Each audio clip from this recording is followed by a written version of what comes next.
you want to learn more about how to use the camera app on the Samsung Galaxy S5, this is the video for you. Hey, I'm Josh Smith with GottaBeMobile.com. Give you a quick overview of the Galaxy S5 camera. Now, the one thing it has is a quick autofocus, so you can get very nice, Samsung claims 0.03 second focus, so it's real fast. Now, another thing you can do is you can turn on live HDR, and so with live HDR, you're going to get a shot that shows you what it would look like with HDR on or off. Now, HDR will take a series of photos at once and basically combine them together so that you end up with a better looking image. The results inside like this aren't quite as nice as, say, if you're taking a sunset or something like that, but it's nice to be able to turn that on and off and see the effects live so you can compose your shot with that on. Now, if we turn that back off, we go over to mode.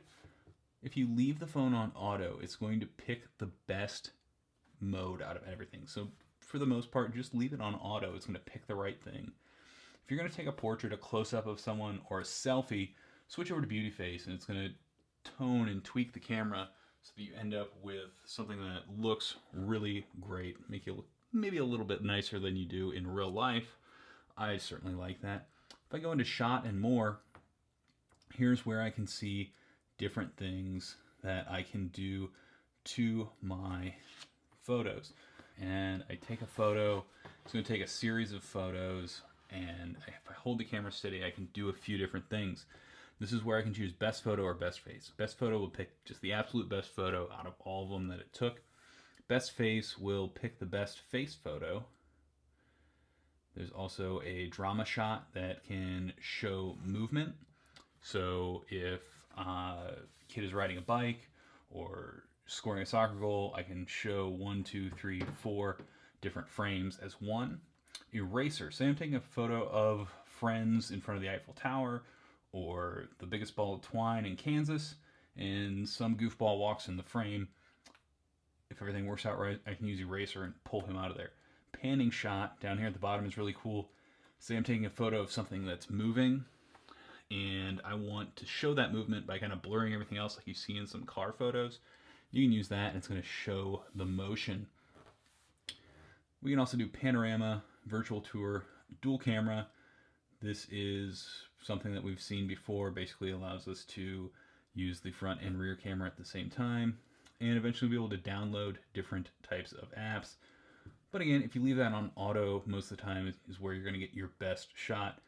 If you hit settings, you get a variety of different things. You can choose your burst mode, picture stabilization, face detection, tap to take pictures, your video modes, including 4K, effects, flash.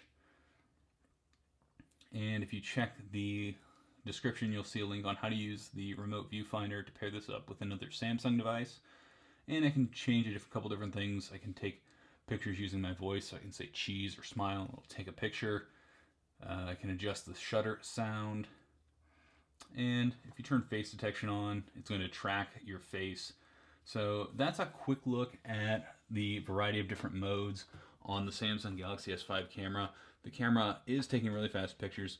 If you head over to GottaBeMobile.com, you can see more about this. There'll be a link in the description pretty soon that'll show you a Galaxy S5 versus S4, Note 3, iPhone 5S, and a few other phones to show you how the camera compares.